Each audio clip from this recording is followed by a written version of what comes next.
everybody, welcome back to the channel. If you're new here, we do equipment reviews and we talk about powerlifting training and powerlifting meets, specifically in the USAPL. But today, I'm coming back at you guys with another equipment review.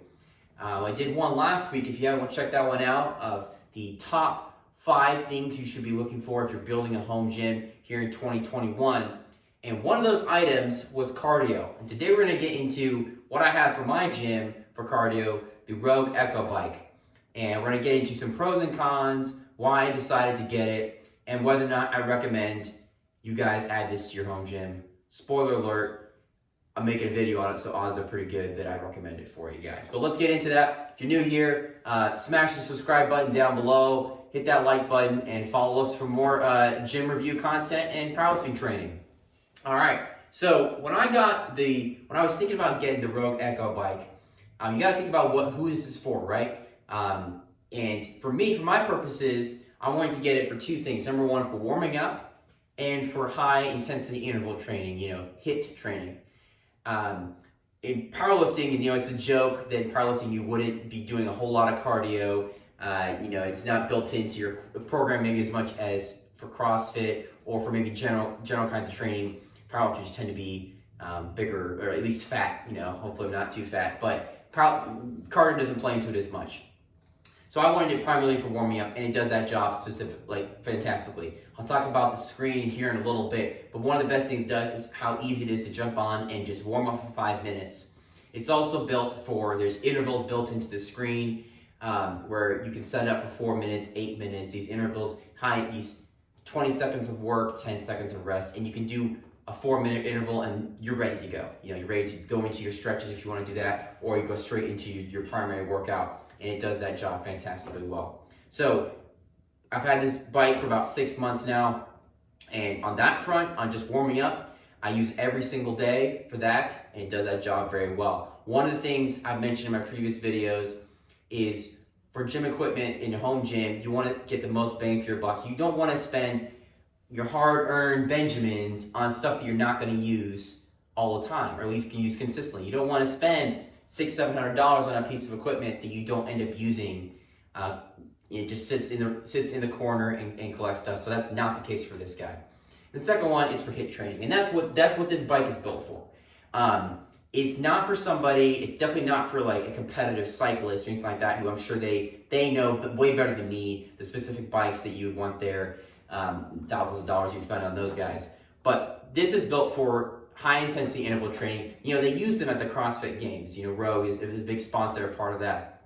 They're built for those high bursts of energy. Rogue partnered with the CrossFit Games, I believe, to do that 50 cal challenge, which I should try. I've heard it, like the competitive guys did it in under a minute. No way I could do it under a minute. You can see that the calories burned is built in on the screen.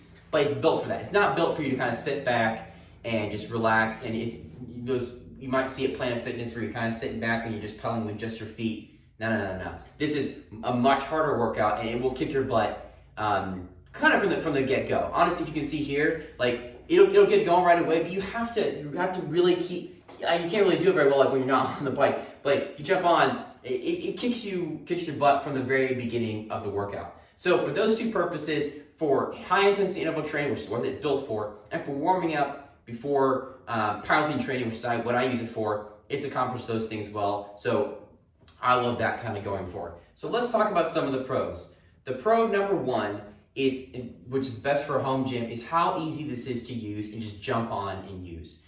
You can jump on, and within seconds, you're pedaling. You use this middle piece to jump on, and within seconds, I should probably put some shoes on for this, but you're going.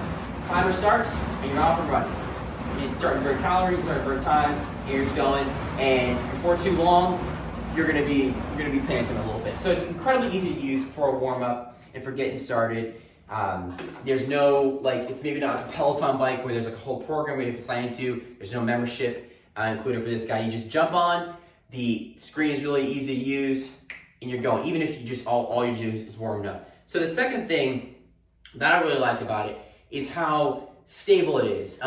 Coop from Garage Gym Reviews had a good comparison that I'll steal from. It feels like, especially with these cross members, with these arm handles, it feels like they took apart one of their Rogue squat racks, or maybe like the belt squat that I've got back here, the same build quality is on this guy.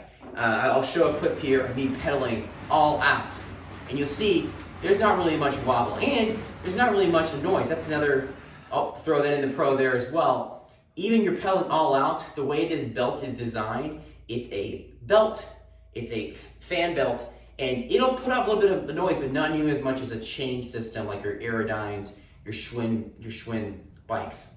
So kind of got a little, but the stability and the ease of use so far, looking at the pros there. Now, I was talking about the belt. Since it's a belt design system, and since it's a fan system, you don't have any chains to worry about. There's no mains to worry about, there's no oil, there's no chains to change in and out of.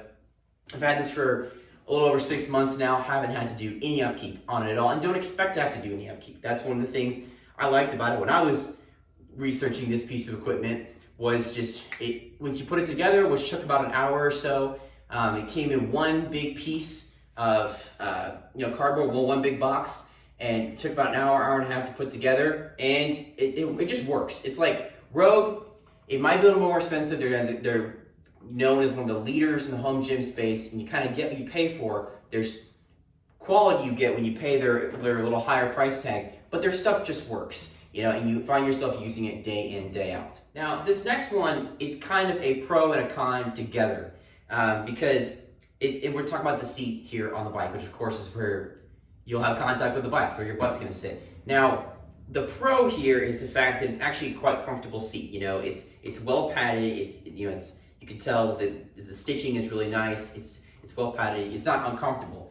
But the reason I would kind of have a high grade pro con here is that it doesn't seem to fit very well the purpose of the bike, which is, like I said, high intensity interval training. You're not going to be sitting back on this thing for 30 minutes. I've maybe done 20 minutes of work on this sometimes, some intervals, maybe some longer time. You can sit on it for a while, but it's not really built for those 30, 60-minute rides. It's built for maybe even for your butt to be up off of the bike. Like I'll show, like you're pedaling all the way up and you're coming up off the bike and you're just really going all out. So it seems to kind of run a little counter to the rest of the design of the bike, which is like murdered out, all blacked out, and you got this soft, kind of like granny seat here. So that doesn't seem to fit. Another kind of pro con, I don't really have any cons other than the bike and the seat and what I'm about to say, the attachments. The attachments are kind of a pro and a con together because they work just fine. They're not super fancy. Just a couple little things about them. First of all, the shaker works just fine. The holder for your shaker bottle, I've seen some guys say it's not big enough, but it works for a normal shaker bottle just fine. There's a somewhat flimsy little phone holder, but it does the job. And the con about that, of course, is that it's only for portrait mode and you can't put it horizontal. But again, that kind of fits the design of the bike and the purpose of the bike. You're not sitting on here for 30, 40 minutes, an hour at a time, sitting back and watching The Office. You're getting a workout in, 5-10 minutes, burn a lot of calories, and you're getting right off. One other attachment you can get is a wind guard here on the front that I don't have installed on mine. I didn't purchase it because despite maybe you would want to have it in the winter, it gets kind of cold in your garage gym or your basement, just throw a hoodie on, I thought to myself, and you're gonna be warm within a minute or two anyway. So, and it's perfect in the summer. When I open the garage door here, when it gets warm, it's perfect. It's like a built-in fan there, which is a fan bike. The con, of course, with these attachments is they don't come standard with the bike. In other words, they don't come built into the price. The price of this guy right now is actually discounted. It's $745 on Rogue's website instead of the $795, and it's free shipping. So you can save $50 on it right now. It's one of their most marketed products.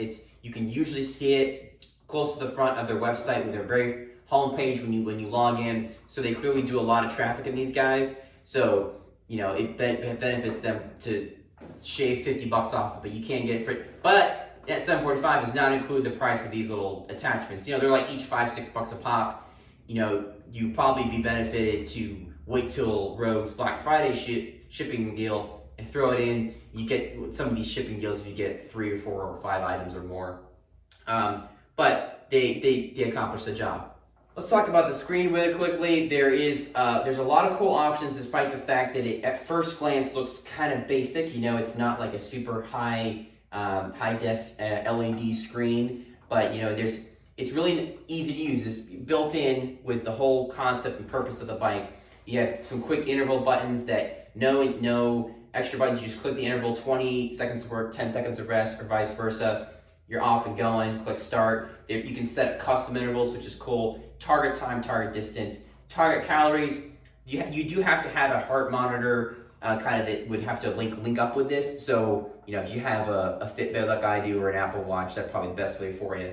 And it just works. It's not super fancy, but like most things with Rogue, it's perfect and it works with the concept of just like a lean, mean cardio machine, which works perfectly for my purposes.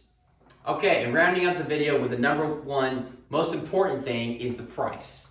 As I mentioned before, it's $745 on Rogue's website with free shipping. I think that might be one of their only things that qualifies for that on their website, so that's a good deal there. And should you get this bike? I love this thing. As I mentioned before, I use it every day pretty much for a 5-10 minute warm up before working out, or sometimes for some HIIT training after. And it gets the job done. It's kind of, in my opinion, it kind of sits in a great middle spot because it's not Peloton, which I think is about $1,800, $1,900 at the time of this video. And you have to, if you want to take full advantage of the programs there, you have to pay a membership fee, a monthly membership fee. So it's not like that. But again, you could go online, you go to Facebook or Craigslist, and you could get a $200 bike or $150 bike, which will be used. But, you know, you won't be getting it new. You won't be getting it with Rogue stamp of quality. I sound like a Rogue salesman here. I promise I'm not. I promise they're not paying me for this video. But for the price, it's more expensive than used, but it's not like the super high end like your Pelotons, your others, maybe your Schwinn's. Schwinn's Aerodyne's at $775, but there's other more expensive $900,000 models. So where it sits there in that middle spot, it gets the job done perfectly for warm-ups, for high-intensity interval training. Again, if you're looking for longer workouts and longer cardio workouts, you might be better served with maybe a treadmill if that works better for you. So ultimately, I absolutely recommend the Rogue Echo Bike. 6 months in, I love it. It's as good as it worked from the day I got it. No maintenance issues, and it kicks my butt pretty much every single time I use it. So that's my 5 cents on the Rogue Echo Bike. If you guys have any comments on you using the Echo Bike or thinking about buying yourself, let me know below. Like I said, hit that like button and hit the subscribe button for more equipment reviews and powerlifting training, and I'll catch you guys on the next one.